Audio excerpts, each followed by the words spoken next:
Hello folks. So I'm a bit scruffed up, just got back from some graft, but I've been pondering a few things today and I thought, well, to get it off your chest, then it's done.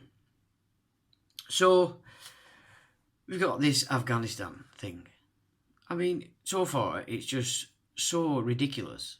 It's outrageous. I mean, for instance, paralleling it with Vietnam, perfection, helicopter, the lot. What they're trying to do out there now is demolish America's reputation by claiming it's lost another war. Afghanistan's never been a war. It's been about protectionism. It's about protecting uranium, lithium. In this last charade, it's been about growing opium. That's what Afghanistan has been about. Nothing else. And people forget something here. The CIA trained the Mujahideen. CIA is Jesuits. It's the Holy Roman Empire. That's what the CIA is. That's what Military Intelligence 5 and 6 is here. That's what Mossad is. It's the East India Company's intelligence service. That's what it is. So CIA creates Mujahideen. Mujahideen will not allow any kind of opium growing whatsoever. They do get a bit excited, smash tellies up, tape recorders, DVDs, etc, etc. But then when you're setting up a monster that everybody's supposed to hate, you have to make it do ridiculous and ludicrous things. That worked. 9/11, and then they'd served the term. There were shifts going on now for opium production out of the East. And they needed Afghanistan. And in preparation for that, Russia went in there first. Remember, that's how they created the Mujahideen. And of course, if you're still running around thinking Russia's its own country, America's its own country, England is its own country, then you are seriously out of touch with reality. Which brings me to the point of this, which is a lot of soldiers who I have the ultimate respect for. Guys, you so need to get a grip that you don't know anything other than what you've been told. I mean, come on, let's define soldier. Soldier is a guy gets to his youth, he's had enough, he wants to be told what to do, what to eat, what to wear, what to think. That's what it is. Essential for a military. It's an essential thing, so I'm not poo-pooing it, I'm saying let's define soldier. So in essence, a soldier is a young youth that gives up his autonomy completely and becomes a believer. Because he's never again going to check any facts. He's just going to, yes sir. Okay, that's a soldier. That's the definition. If that's, consider it. Because that is the reality of what a soldier is. Okay, required, as I've said. But you guys are still floating around in this great nonsense that the baby boomers did after the Second World War. You're just in that war mode, hero mode. Look what we did, it's fantastic stuff, the stuff we experienced, and you knew what we've been through, blah, blah, blah. Well, let's get a couple of things straight, lads. You were sent to war for NATO by New Labour against the will of the public. That's the country that pay you, that you're supposed to serve. Okay, you're supposed to be the fence. I mean, the last time England had to fence was 1066. That's the last time we were invaded. No wars since 1066 have been about a people protecting itself. It's been manipulated efforts for the East India Companies, which shifted its headquarters to the inner city of London, the Crown Temple, the Templar's Crown, Solomon.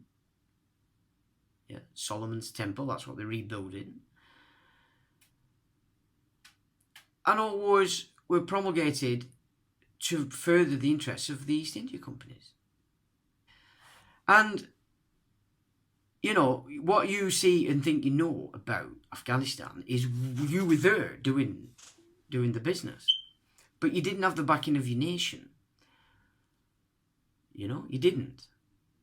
And you still haven't, because we can see that these are not wars to protect one's freedoms, the realm, the law, the crown, the English monarchical crown. None of it's about that. Never has been. Since 1066, it's all about furthering the interests of the Holy Roman Empire. And NATO has been the facilitator of that, with all the wars that you could say since NATO formed. And then the UN formed as a arbitrator. War is never declared in these nations. You see, when war's declared, the nation all of a sudden goes on war footing and everybody is operating to fence the nation. When there's no declaration of war, you've got an apathetic population watching TV and sucking on the shit that comes out of politics and believing every word of it. So things, you guys as a body of mindset soldiers, you're way off track. Way off track if you're thinking in any way, shape or form this is a good thing. Just because you served there. But you served there, but you weren't serving your nation. You weren't serving your mum, your dad, your grandma, your kids. You were serving the very force that's coming now to vaccinate your kids. That's killed grandma. Debilitated millions of people from over 30. That's what you were fighting for. One of the reasons I got kicked off Twitter was because I'd been badgering George Galloway, the supreme rhetoricist. The guy is amazing. Okay? You debate that guy, you better have facts.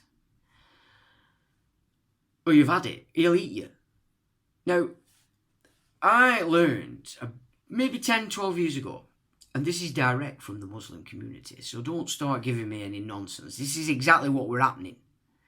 Under the watch of George Galloway, while he played his big respect, married a Muslim girl, blah, blah, blah, blah. All a front, a show, to cover what was going on in Bradford. And that was the importation of the Taliban. Yeah. Then they trained over there, were coming into our police intelligence. It's full of them. Pashtun, that's their tribal name. In Accrington, you've got Chowdhury, you've got Rajas. Rajas claim to be the royal bunch, they're the lesser in number, but they're the ones running around this Islamist game, buying up all the shops, blah, blah, blah, blah, on the main roads, and we all know what's going on. That's the Islamist. It's not necessarily the Muslim. You can't be a Muslim if you're an Islamist, you know. You can fear.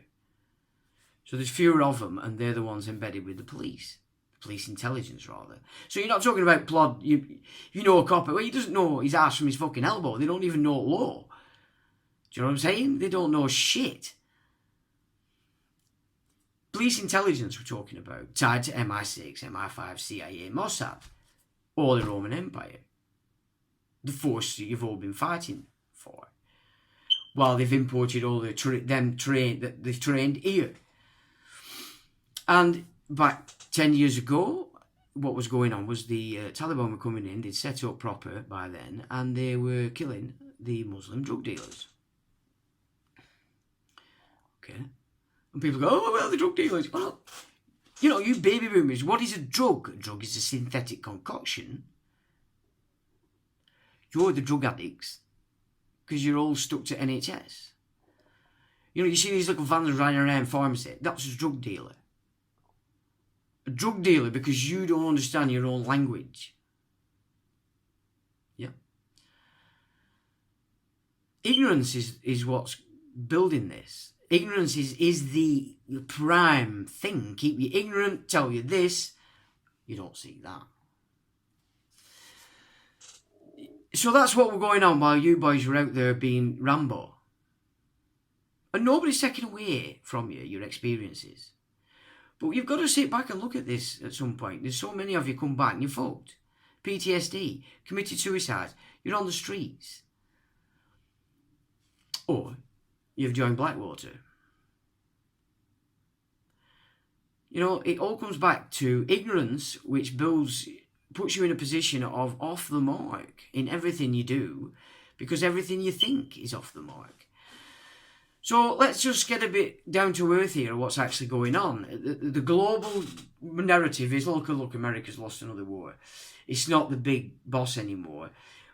That's to encourage this rise of this other nonsense. You've got Russia's just allied with China and said it'll support it if it decides to invade Taiwan. Countries flooded with refugees that actions that you lads are involved with created. So you've got to see things reality, because if you don't, then you're not going to be in a position to protect this nation with what's about to come, or what they're going to try. You can see Aussies are moving against it. So it looks to me like they're testing the bug script in Australia and France specifically in pushing this shot. You know, they've already annihilated most of the Israelis. And people, so again, this is another point that really gets me when you're talking to people. So I don't, as a general rule, if people have said they've had a vaccine, don't try and scare them or anything, and I just pretty much shut up. But then occasionally they'll want me to talk. So I'll just say to them, I say, well, how did you feel when you had it? So depending on what they say, some say, oh, God, I'm still not right. So you know they've had the shot. But then a lot will say, well, nothing, I'm fine. I say, well, you've had the placebo. And they're like... So it's a mixed going on at the back of them eyes that I can sense. And it's on the one hand, oh, fantastic. And the other is, why have I had a placebo? I'll tell you why I've had a placebo. Right? This is how it works. Now, this is when you're up talking to the people who claim to be fantastic and amazing, because they've got power, they've got money, they've got respect. Their talk is there's two kinds of people. That's everybody beneath them. No matter how big your car is, how big your ass is, you're still trying to suck the shit out of their asses. They know it. As such, this is how they see you. There's two variations of you. There's the useful idiot. So you're useful to the cause, but they class you as an idiot because you're being useful for their cause. That's how they see you. The rest, so if you're claiming any kind of benefit whatsoever, you're classed as a useless eater because you're costing money.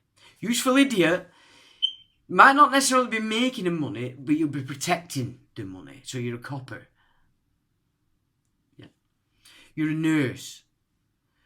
You're a paramedic. If you're going along with the script. So this is the game you guys all need to start to look at. But then it's more important is this. And that's, consider now, there's that many of you gone for this nonsense and give it its ability to create data out of nothing. So you'll go in with a flea bite, let's say. And you go, oh, please, baby, can you do something? And nurse is thinking, what the fuck have you come here for? But anyway, they're lovely, aren't they? And so they, well, actually, they used to be. There's a strange group in them, from what I can gather now. And then, yeah, okay. So it's a flea bite. So what's she going to do? She's going to kiss it better, put a plaster on. Mum's going to smile at you, off you go. So no, now they stick this thing up your nose. And if that comes back as a pause, bing, bing, bing, blue lights, everything's gone off. Everything's changed. Because now you're a bug flea bite. Right. As a patient, or as soon as you enter any of these places and go, 10 on the dot. So you've got this pause thing. You've not gone in for this thing, but this has happened as well. But it's all changed. You're not going to get it kissed better and a plaster put on it. Because it's got bug flea bite. The only game now on the table is to apply the protocols that mean that all the bug cult in the big arena of it. So now, instead of getting your normal strategy, the kiss and the plaster, you're going to get only what the bug cult owns, manufactures and transports. So all the money now that you're paying in tax that goes to the trusts is no longer feeding anything local. Because all the criteria is now shifted onto the bug cult's dogma. Can you see how they're transferring money? All this is how they're privatising the NHS. Because you lot have done it. You've become the patients, you've given the data to continue this and make it worse in your head. But in the background, it's a massive transfer of wealth. And that's the same with everything that's going on. There's the show, but it's all to cover. It's a transfer of what is in our hands, the levers of power in our nations, into the bug cult's hands. So anyway, I need to go and have a shower. So I'll just say to you, you need to chow on that, chappies. Especially you soldier boys, because you really have got a lot to learn. There's so much you don't know, it's unreal. And if you don't start to know it, you are not going to be in a position to do what Aussies are doing. There's obviously some thinkers over there still, and they've got bollocks. Can you understand now why they shifted Old Northumbrians into Australia? Because that's where Old Warriors were. Because they were Celts, originally. Oswald's gang. Yeah, Oswald, the last Celtic king in England, king of Northumbria. So even when you look at Pendon, the pagans, all working for the Holy Roman Empire. I mean, okay, there's a lot of suggestion that a lot of this history that we have about the Anglo-Saxon is garbage, but let's look at it as it is, and let's say we accept as it is put. If you look at those early Saxons, they were tied to the Holy Roman Empire, not Vatican Rome. Because the final battle that sort of changed that was the Guelph or Welfs against the Hohenstaufens. And the Hohenstaufens, as a German Saxony body of people, which is what Germany was, they all hooked into Constantinople. So any Saxons that were before weren't Rome, they were Byzantium. So if it were a battle between the Britons and the Anglo-Saxons, you weren't battling Rome, in Rome, you were battling Constantinople. Because what we need to understand is this: did our original nations built in the church, were they not somewhat good? And that they've been slowly demolished, especially Crusade time, when Carolingians or Charlemagne's gang had got into the monasteries, created the feudal system, thrust it on northern France, thrust it on England 1066, and then slowly but surely built up till they got control of the British Crown, which is they did when the Rothschilds Bank of England had been formed, so the Civil War were created for that. Remember also, the Jesuits, when they were thrown out of the church, Catherine the Great upped the leadership into Russia for the Prussians, because that's who she was. So this is a Prussian move. And a big chunk of them went to Corsica. But a huge chunk of them came to England because Henry VIII had set up the Jesuit colleges, beginning with Stonyhurst. People don't see that either. So now we can start to understand how the Jesuits have got so embedded in England, because they've been doing it for a bloody long time. And then you can understand why they can claim to have ensured the Protestant Reformed idea would come back to the church at the end, which it has now, because it's under Vatican II. Because, of course, the Jesuits were getting the claws into the Freemasons, if they weren't formed in the way they are by that anyway, which it could have been, because it was an aristocratic formation of the Freemasons that you know. Previously, that was just a Masonic guild, a guild of builders. And then when the aristocracy got stuck into it, it became an occult order. And everything after the third degree then becomes an occult cult. It's a separate thing. So aristocracy, Jesuit. I think we've missed the point so much with this consistent battle we have between Christian and Jew against Muslim. They so kept that on the game. It's quite ridiculous, and we've missed everything. everything. So anyway, I'm going to stop rattling on there because, like I said, I do need a shower. I'm filthy. I'm investigating and pulling out dry rot. Clever stuff, that, you know. Fucking clever stuff. I'll tell you what. So with that, I'll say, till the next time.